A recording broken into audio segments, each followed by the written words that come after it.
रविवार को वित्त मंत्री निर्मला सीतारमण ने बजट 2026-27 पेश कर दिया।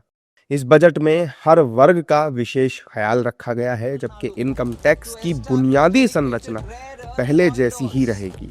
बजट पेश करते हुए वित्त मंत्री ने टैक्स भरने की प्रक्रिया को आसान बनाने और टैक्स पेयर्स को राहत देने के लिए कई कदमों का ऐलान किया।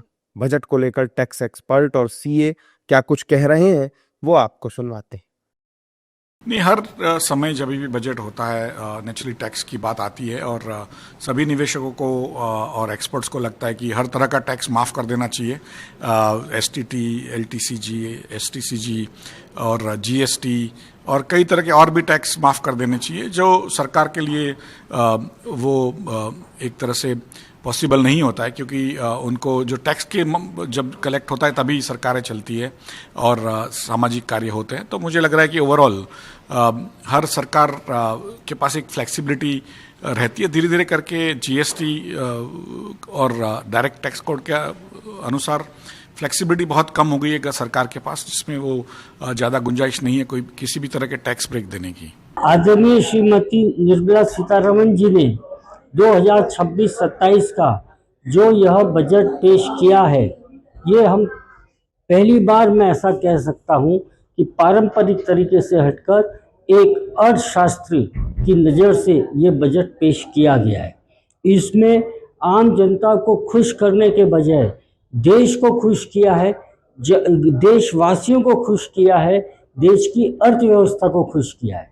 इस पूरे बजट में जो आदरणीय प्रधानमंत्री श्री नरेंद्र मोदी जी चाहते हैं कि मेरा भारत देश की अर्थव्यवस्था विश्व पटल पर एक मजबूत अर्थव्यवस्था बने, उसी को ध्यान में रखते हुए ये बजट तैयार हुआ है।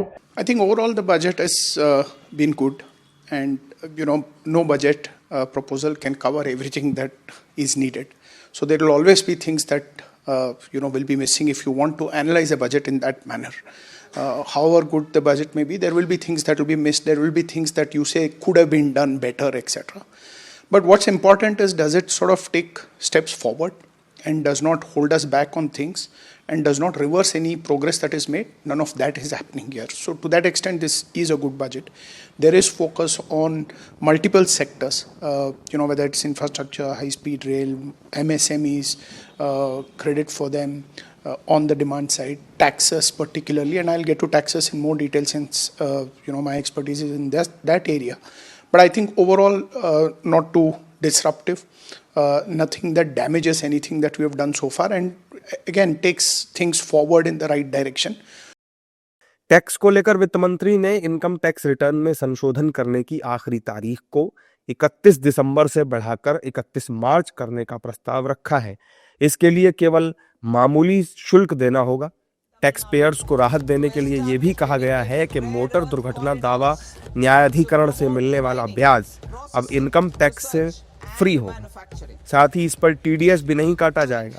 बहरहाल टैक्स एक्सपर्ट इस बजट को बेहतरीन बता रहे हैं।